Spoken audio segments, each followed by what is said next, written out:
Francisco Sanches Filho, o Paco. Um homem que andava a cavalo, sempre meio escondido, porque eles contavam na época que ele era bandido, mas ele tinha os dois sentidos de bandido. Ele roubava dos que tinham para dar para os que não tinham. A minha avó viveu a época do Paco. Para eles ele era um bandoleiro, ele era hoje seria creio, um bandido. Todo mundo tinha medo e já sabia que ele era perigoso, né? Então o pessoal se cuidava, né? Mas no fim, né, caçaram ele, né? Cada árvore e cada caverna da região do Vale do Rio das Antas carrega um pouco do mito e da verdade que foi Francisco Sanches Filho. Bandido, herói. A partir de 1912, a pacífica comunidade de Alfredo Chaves teve seus dias de calmaria interrompidos. O motivo? Uma figura que marcou as décadas seguintes até 1931. Filho de imigrantes espanhóis, balseiro, atendente de bar, assaltante, político. Figura complexa, como conta o historiador Bernardo Lucchini. Ele não era o perfil do colono agricultor abnegado que as autoridades queriam que viessem para a região colonial italiana, né? E aí, então, obviamente, como ele se envolveu nessa vida do dinheiro fácil, caiu na política, né? Começa a atuar, então, como cabo eleitoral, através do uso da violência, né? Ele vai cooptar eleitores para o partido para garantir a manutenção do poder do Partido Republicano Rio-Grandense. Tem registros, por exemplo, de que ele tinha um espaço na intendência de Bento Gonçalves, onde ele recebia as pessoas que queriam emprego, queriam favores, enfim.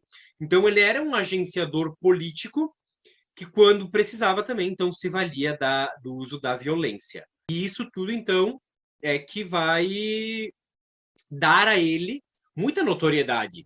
Bom para os seus, temido por muitos, marcado na história. Sobre o Francisco Sanches Filho, a gente tem que pensar que pode ser que muita coisa que sobrou sobre ele, ou o que foi criado sobre a personalidade, a personagem dele, tenha sido com determinados propósitos políticos, sociais, enfim. Existem grupos que buscam o poder e tentam caracterizar esses indivíduos em prol da sua, digamos assim, da sua visão de mundo sobre aquele indivíduo. Mas algumas coisas são consenso para todos esses grupos, né? Então, na comunidade onde ele morava, ele era uma pessoa muito presente. Para quem, de certo modo, tinha uma relação amistosa com ele, talvez pode ser que, de certa forma, colhesse os frutos de uma determinada proteção, né? Então, para algumas pessoas, pode ser que ele fosse visto como uma forma de resistência às autoridades constituídas na época. Tinha gente que tinha medo e tinha gente que não tinha medo. Dependia do que sei lá, do contato que tinham com ele, eu acho também. É difícil tu olhar no presente para o passado e tentar caracterizar alguém, né? O indivíduo, ele é múltiplo em todas as suas faces, né? Ele foi pai, avô, foi muito amado pela família, foi uma referência boa para algumas pessoas, ao passo que em determinadas outras questões, sejam elas políticas ou sociais, já se tem uma outra visão sobre este indivíduo. Atributos que são herança de uma vida construída no gatilho da arma e às margens da lei, como explica a historiadora Cristiane Rampasso. O Paco jamais ia se entregar, né? Porque ele sabia que talvez não quisessem ele vivo, né? Então, ali na hora que se deu o embate, houve um tiroteio. Foi ferida uma moça que estava junto com o Paco no carro,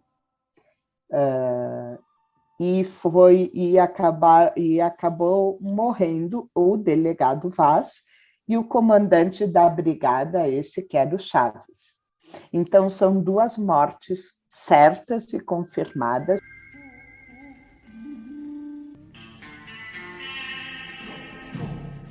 em 1930, por ocasião das eleições, ele apareceu em Pinto Bandeira para votar, né?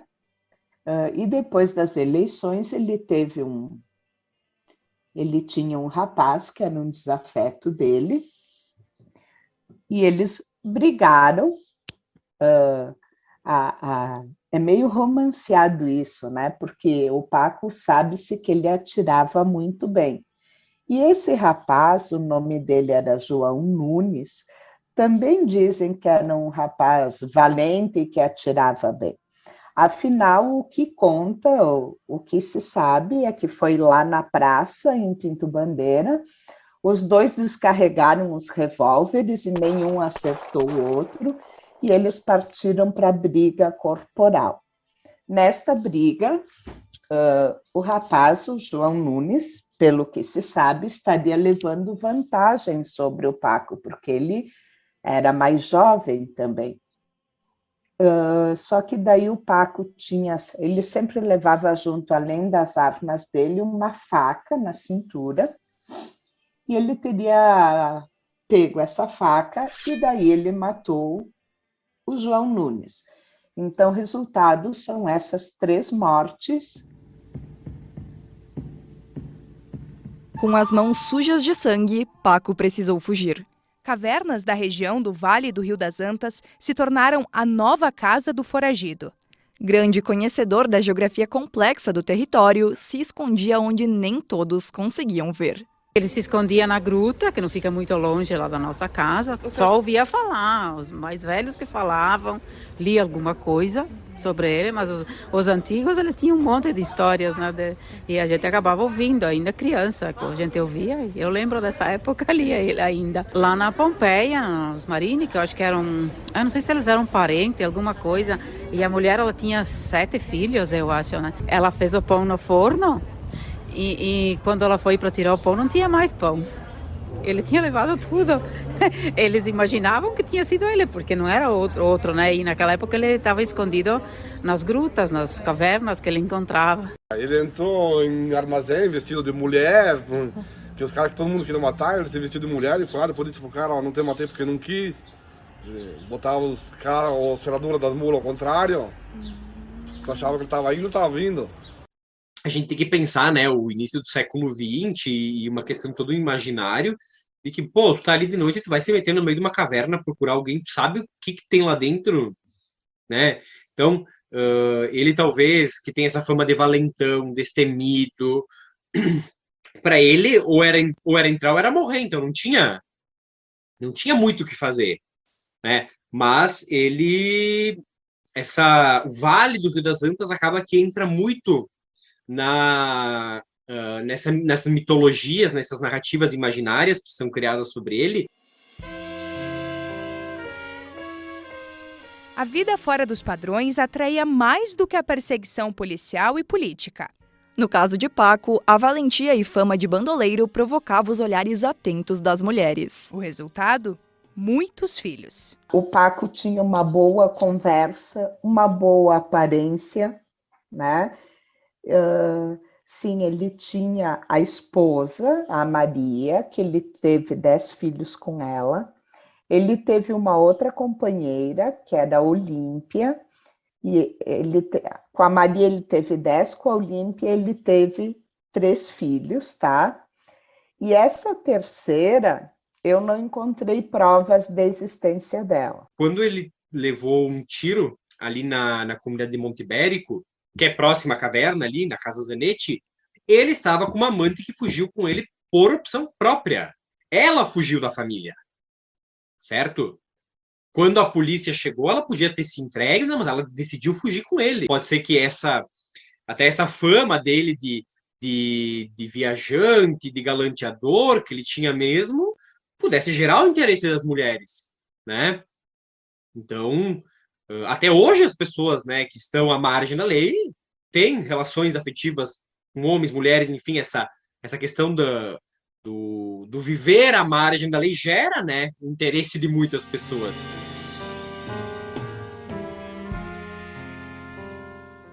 Independente de ser bandido ou herói, Paco marca a história da região do Vale do Rio das Antas e permanece no imaginário de quem mantém viva a lenda.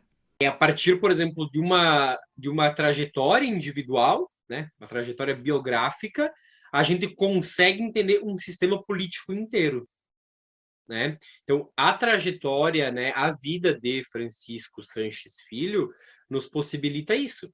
Mas, como eu disse, nos possibilita muito mais também, né? Entender como a memória se perpetua e se transforma, como ela é significada, ressignificada, como diferentes agentes, né, estando de um lado ou de outro, enxergam um indivíduo. Uma figura importante para a sociedade da época, mas que só viveu enquanto foi útil. Muito se fala, né, que o então prefeito aqui de Alfredo Chaves, o Saul Irineu Farina, que ele tinha como missão, né, porque ele não foi eleito, ele foi nomeado, né, ele foi nomeado pelo interventor do estado do Rio Grande do Sul, e ele tinha que pegar o Paco, vivo ou morto, era a missão dele como prefeito ali. No dia do assassinato, ele tinha ido numa reunião na escola dos filhos, que ficava bem perto da igreja, a escola lá na Pompeia, né, na quinta seção do Rio das Antas, ali no interior de Veranópolis.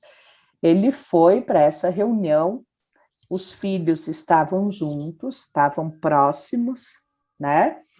E ele foi morto próximo ao cemitério. O cemitério ficava entre a igreja e a capela, e a casa onde ele morava na época. E nesse trecho ali, quando ele passava pelo cemitério, ele foi atingido, né? Quando ele recebeu o primeiro tiro, ele já caiu e não...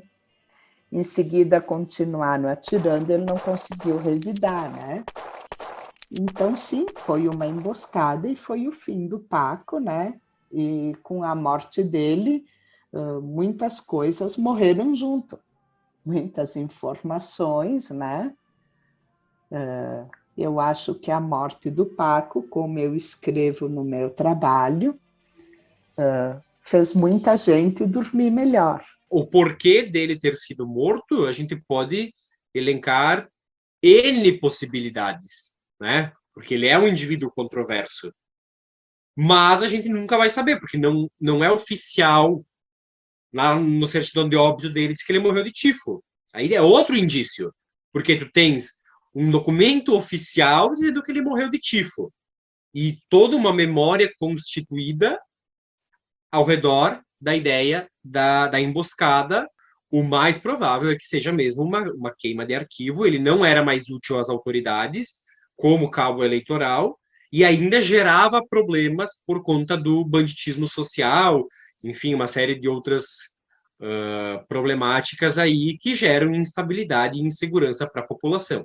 Então, é muito comum, né, de fato, encontrar esse jargão, né, de precisamos caçá-lo, precisamos pegá-lo vivo ou morto. Paco.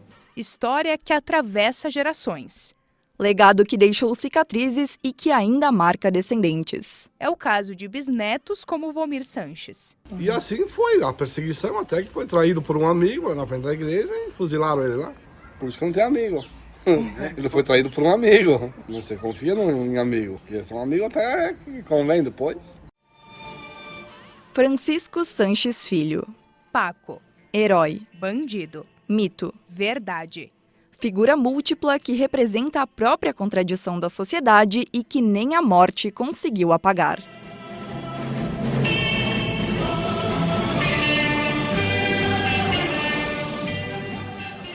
Esse foi um trabalho realizado pelos alunos Juarez Marcante, Maria Eduarda Panizzi e Michele Pertile para a disciplina de Oficina de Jornalismo de Rádio da Universidade de Caxias do Sul no segundo semestre de 2022.